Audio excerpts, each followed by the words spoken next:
Mradi huu ni fahari yetu wa Tanzania, tulinde na tutunze miundombinu yake. Sasa twende kwenye utaratibu wa zoezi la uthamini.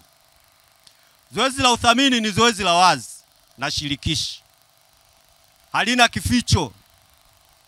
Kwa hiyo naposema la wazi, litahusisha viongozi wetu ambao tuko nao katika maeneo husika na wewe mwenyewe mwenye eneo ambao linatwaliwa, na litaenda ngazi zote hadi ngazi ya mkoa, wilaya, mkuu wa mkoa, kokote linafika.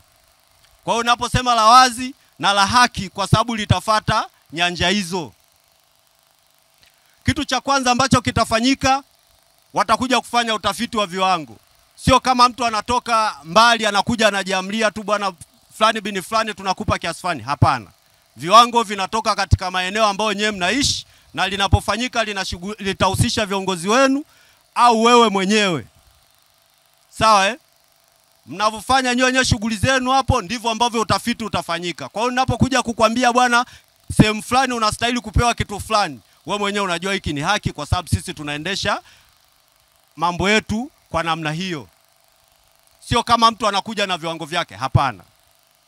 Tukitoka hapo, tukitoka sasa kwenye utafiti, tunaenda kwenye kitu tunaita elimu ya zoezi la uthamini. Watakuja wataalamu, watawaita pamoja na viongozi wenu, watatoa elimu ambayo mimi natoa leo. Kama mna maswali, mtayauliza siku hiyo. Sawa Baada ya zoezi sasa, baada ya hilo zoezi la kutoa elimu kwa ajili ya uthamini, kabla wajaenda uwandani kwa ajili ya kuchukua taarifa ya mali ambazo zitakuwa zinatwaliwa ili kupisha mradi, kuna fomu ambayo itatolewa na afisa ardhi mteule, fomu namba 69. Hiyo fomu itakuwa inakwambia eneo lako tunalitwaa, haki zako ni zipi. Afisa ardhi mteule atasaini na atakupa. Ukishapewa, tunaenda sasa uwandani kwa ajili ya kuchukua taarifa za mali zile ambazo zitaathiriwa na mradi.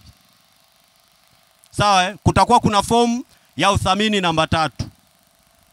Utakuwa wewe mthamini, kiongozi wako, mtapita mpaka kwa mpaka na kuangalia hayo maeneo, hizo mali ambazo tutakuwa tunazitoa.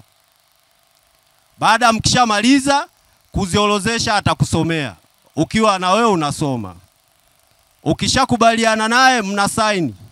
Yaani yeye anasaini, wewe unasaini, na kiongozi ambao ulikuwa naye atasaini ile fomu. Baada ya hatua hiyo, kunaenda kufanyika zoezi la kazi za ofisini. Kazi ya ofisini, anaenda kuandaa kitabu cha awali. Akishakiandaa kitabu cha awali, atarudi tena kwako kupitia viongozi wako. Mtaitwa, mtaonyeshwa, tulichukua labda mwembe mmoja, thamani yake ni hii, asilimia yake ya ukuaji ni hii.